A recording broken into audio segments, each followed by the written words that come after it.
से ये बहुत कम लोग हैं जो सड़कों पे उतर आए, क्योंकि ऑटोक्रेसी डेमोक्रेसी बांग्लादेश में नहीं है, मॉबोक्रेसी है, स्ट्रीट रूल है, सोशल मीडिया का रूल है। बहुत कम लोग हैं, लेकिन हम सुनते सिर्फ उन लोगों के बारे में हैं जो सड़कों पे उतर आए। सेकंड चीज सर, पाकिस्तान जितना मर्जी दे दे, हथियार दे दे, गोला बारूद दे, किसके अगेंस्ट यूज करेंगे? भारत के। सर मैं कुछ ज्यादा नहीं कहना चाहता, विशेषज्ञ मुझसे कहीं ज्यादा जानते हैं। 12 घंटे के अंदर हम उनको खत्म कर सकते हैं अगर हम चाहें, और हमारे बेस्ट डिप्लोमेटिक एसेट्स जो है, एडमिनिस्ट्रेटिव एसेट्स जो है, मिलिट्री एसेट्स जो है, उस बॉर्डर पे हैं। सर मेरी बात मानिएगा, मैं जो कह रहा हूं मैं इररिस्पॉन्सिबली नहीं कह रहा, हमें समय नहीं लगेगा। अब एक चीज आपको बता दी, आपको याद है सर जब तालिबान 2 आया था इन अफगानिस्तान, तो एक होते थे आईएसआई के पाकिस्तान की चीफ, वहां पहुंच गए थे कि मैं सरकार बना। बांग्लादेश की यूनुस सरकार इस वक्त कट्टरपंथियों के आगे पूरी तरह झुक चुकी है। बांग्लादेश के कट्टरपंथी हिंदुओं पर जुल्म कर रहे हैं, लेकिन यूनुस सरकार संवेदना के 2 शब्द तक नहीं बोल रही है। बांग्लादेश में हिंदुओं के साथ जो हो रहा है, उसको लेकर भारत के हिंदू भड़के हुए हैं। अब भारत के हिंदू यूनुस को सत्ता से हटाने के लिए बांग्लादेश के टोटल बॉयकॉट की तैयारी कर रहे हैं। बांग्लादेश के कट्टरपंथी चाहते हैं कि हिंदू मारे भी जाएं और उफ तक न करें। कट्टरपंथियों की इस जिहादी बर्बरता के खिलाफ देश के सनातन समाज ने आंदोलन छेड़ दिया है। पूरे भारत में बांग्लादेशी विरोधी प्रदर्शन हो रहे हैं। बांग्लादेश के कट्टरपंथी अगर ये सोच रहे हैं कि बांग्लादेशी हिंदुओं को किसी का समर्थन नहीं मिलेगा, तो वो गलत हैं। ये गुस्सा, ये नाराजगी, ये विरोध प्रदर्शन केवल एक ट्रेलर है।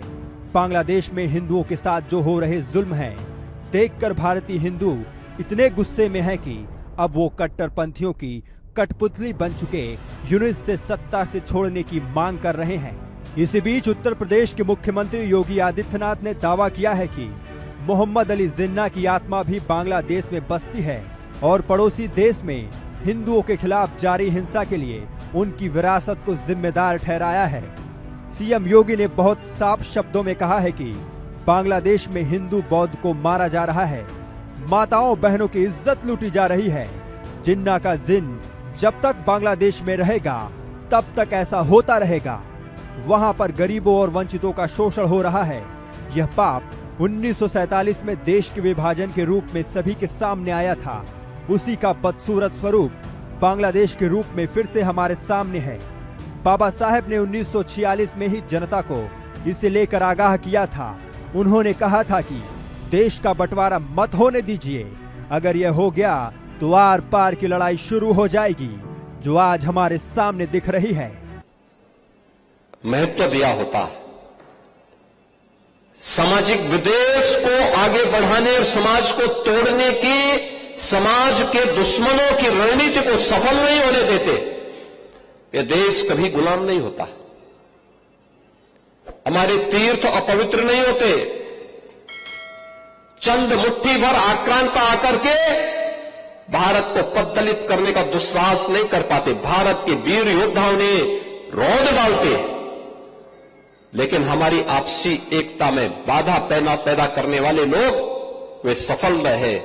और उन्हीं के जो जीन्स है वे आज भी हैं, जो जाति के नाम पर राजनीति करके सामाजिक ताने बाने को छिन्न भिन्न करने का प्रयास कर रहे हैं। दुश्मन बगल के देश में किस प्रकार का कृत्य कर रहे हैं, याद रखना। किसी को अगर गलतफहमी हो, 500 वर्ष पहले बाबर के एक सिपह सालार ने जो कुंभ अयोध्या में किया था, जो काम संभल में किया था, और जो काम आज बांग्लादेश के अंदर हो रहा है, तीनों की प्रकृति, तीनों का डीएनए एक जैसा है। गलतफहमी में मत रहना। अगर कोई ये मानता है कि वो बांग्लादेश में हो रहा है, तो यहां भी बांटने वाले तत्व उनके लिए बेट बन करके खड़े हो रखे हैं, पहले से खड़े हैं। वे समाज के सामाजिक ताने बाने को छिन्न भिन्न कर रहे हैं, सामाजिक एकता को तोड़ करके, आपको बांट करके फिर काटने का और कटवाने का पूरा इंतजाम भी कर रहे हैं। ये बांटने वाले लोग, बहुत सारे लोग तो ऐसे हैं जिन्होंने दुनिया के तमाम देशों में प्रॉपर्टी खरीद करके रखी हुई है, जहां संकट आएगा वहां भाग जाएंगे, मरने वाले मरते रहेंगे, यही करेंगे लोग। बांग्लादेश में हाहाकार मचा हुआ है। पूरा देश आंदोलन की आग में सुलग रहा है। आरक्षण के नाम पर शुरू हुए इस आंदोलन ने पहले तो राजनीतिक रंग लिया, उसके बाद देखते ही देखते ये धार्मिक उन्माद में बदलता जा रहा है। हालात ऐसे बन चुके हैं कि पहले प्रधानमंत्री शेख हसीना को देश छोड़कर भागना पड़ा, उसके बाद देश के चीफ जस्टिस को डराकर उन्हें भी जबरन इस्तीफा दिला दिया गया। अब निशाने पर हैं तो बांग्लादेश में रहने वाले अल्पसंख्यक हिंदू, जिनको इस बहाने प्रताड़ित किया जा रहा है कि वह शेख हसीना के समर्थक हैं। बहुत से हिंदुओं के मकान, उनके दुकान, यहाँ तक कि मंदिरों को भी फूंक दिया गया है। सरेआम कत्लेआम हो रहा है, लूटपाट मची हुई है। बहुत बड़ी हिंदू आबादी भारत की सीमा पर जमा हो गई है, इस उम्मीद से कि उनकी रक्षा भारत करेगा।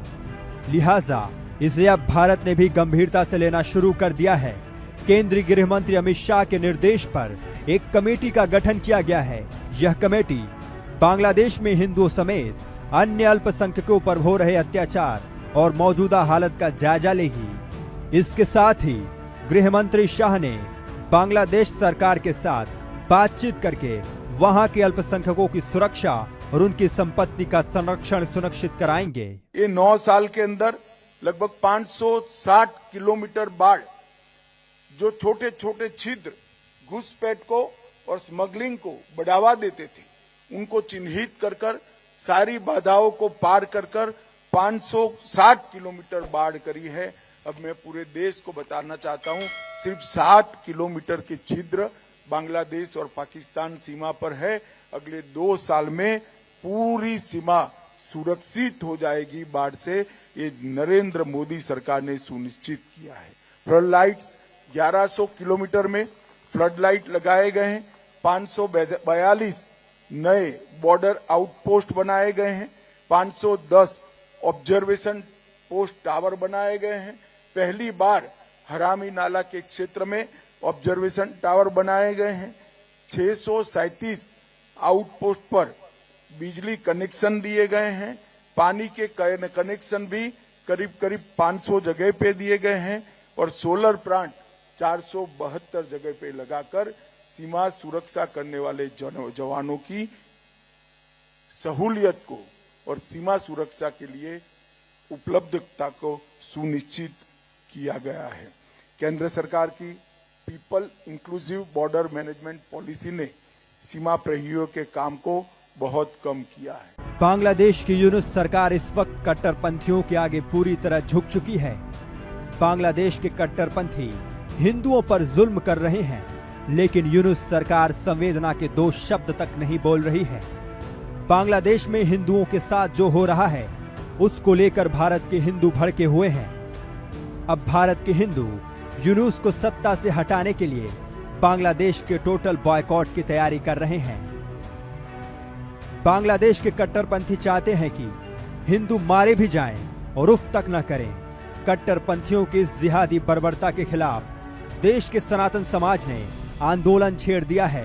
पूरे भारत में बांग्लादेशी विरोधी प्रदर्शन हो रहे हैं। बांग्लादेश के कट्टरपंथी अगर ये सोच रहे हैं कि बांग्लादेशी हिंदुओं को किसी का समर्थन नहीं मिलेगा, तो वो गलत हैं। ये गुस्सा, ये नाराजगी, ये विरोध प्रदर्शन केवल एक ट्रेलर है। बांग्लादेश में हिंदुओं के साथ जो हो रहे जुल्म हैं, देखकर भारतीय हिंदू इतने गुस्से में हैं कि अब वो कट्टरपंथियों की कठपुतली बन चुके यूनुस से सत्ता से छोड़ने की मांग कर रहे हैं। इसी बीच उत्तर प्रदेश के मुख्यमंत्री योगी आदित्यनाथ ने दावा किया है कि मोहम्मद अली जिन्ना की आत्मा भी बांग्लादेश में बसती है और पड़ोसी देश में हिंदुओं के खिलाफ जारी हिंसा के लिए उनकी विरासत को जिम्मेदार ठहराया है। सीएम योगी ने बहुत साफ शब्दों में कहा है कि बांग्लादेश में हिंदू बौद्ध को मारा जा रहा है, माताओं बहनों की इज्जत लूटी जा रही है।